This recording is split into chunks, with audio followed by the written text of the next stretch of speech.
So let's get right into it. Imagine this. An official looking envelope shows up at your door और उस पे लिखा है from the court. थोड़ा डर लगता है, right? Don't you worry. In this explainer, we're going to decode exactly what that paper is and more importantly, आपको करना क्या है. You know that sinking feeling you get when you see a court notice? हाँ, वो बिल्कुल normal है. But you know what they say? Knowledge is power. So आज हम उस uncertainty को confidence में बदल देंगे. Let's figure this out together बिल्कुल step by step. Okay, so सबसे पहले ये चीज़ है क्या? It's called a summon or sometimes a subpoena. Basically, it's a written order जो आपको कोर्ट में बुला रहा है on a specific date and time. And the key word here is penalty. In fact, subpoena का literal मतलब ही है under penalty. सीधे शब्दों में अगर आप नहीं गए तो मुश्किल हो सकती है. And just so you know, ये सारी information हम कहाँ से ला रहे हैं? It's all coming straight from this legal text you see right here. So you can be sure कि जो भी आप सुन रहे हैं, it's totally credible and fact-checked. So that brings us to the big question. क्या होगा if you just ignore it?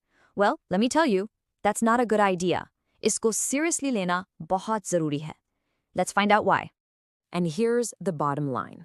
अगर आपने समन को obey नहीं किया, you could be in some real trouble. Court के ऑर्डर को ना मानने के consequences, well, they can be pretty serious. For starters, आपको जुर्माना लग सकता है. You could be fined up to 500 rupees. Now, I know what you're thinking. 500 रुपए? That's it? लेकिन ये तो बस शुरुआत है. And here's where things get really serious. Fine के अलावा you could actually face jail time, imprisonment for up to 6 months. इससे आपको अंदाजा हो जाएगा कि लॉ कोर्ट समन को कितना सीरियसली लेता है. और अगर आप फिर भी नहीं आते हैं, the court can go one step further. They can issue a warrant. मतलब police will literally come and get you to make sure you're in court. So you see, ignoring it is just not worth the risk. Okay, we've talked about the penalties. And I know, it's a bit scary. But it's not all one-sided. आपके भी कुछ rights हैं. Let's talk about a really important one. Something called conduct money. So, ये conduct money है क्या चीज़? बहुत simple है. It's basically money for your travel and other daily expenses to get to the court. Court आपसे expect नहीं करता कि आप अपनी जेब से पैसा खर्च करके गवाही देने आओ. Now, यहाँ एक बहुत important difference है. ध्यान से सुनिए. Civil case में, the party that called you has to pay you this money in advance. और अगर वो नहीं देते, you can actually ignore the summon.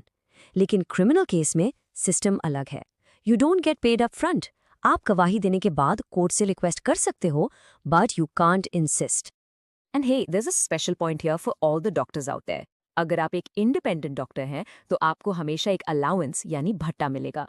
और अगर आप गवर्नमेंट डॉक्टर हैं, तो आप ये एक्सपेंसेस अपने ऑफिस से क्लेम कर सकते हैं. Okay, let's talk about a very real, very practical problem. क्या होगा अगर आपको दो अलग-अलग कोर्ट से सेम डेट के लिए समन्स आ जाए? I know it sounds super confusing, but thankfully इसके लिए बिल्कुल clear rules हैं. So which one do you go to? आप ऐसे ही randomly choose नहीं कर सकते. The law has a very clear hierarchy. एक system है जो आपको follow करना पड़ेगा. चलो, let's break it down. Here are the 3 simple rules. Rule number 1, criminal case हमेशा civil case से ऊपर है, so criminal court जाना है. Rule number 2, अगर दोनों केस same type के हैं, then you go to the higher court. For example, high court over a district court. Simple. And rule number 3, अगर courts भी same level के हैं, then you attend the one जिसका समन आपको पहले मिला. It's that simple. First come, first served. But here is the most important part. Please listen carefully. जिस court में आप नहीं जा पा रहे हैं, you have to inform them. एक एप्लीकेशन देकर रीजन बताना जरूरी है. कम्युनिकेशन इज एब्सोल्युटली की, वरना आपको नॉन अटेंडेंस के लिए पेनल्टी लग सकती है. Alright, let's do a quick recap of everything we've learned. सोच लीजिए ये आपका लीगल टूलकिट है. सारी जरूरी बातें जो आपको याद रखनी है अगर कभी समन आए. So here are the main takeaways. Number 1, हमेशा अटेंड करें या एक valid reason दें. Number 2, याद रखें, penalties can be serious.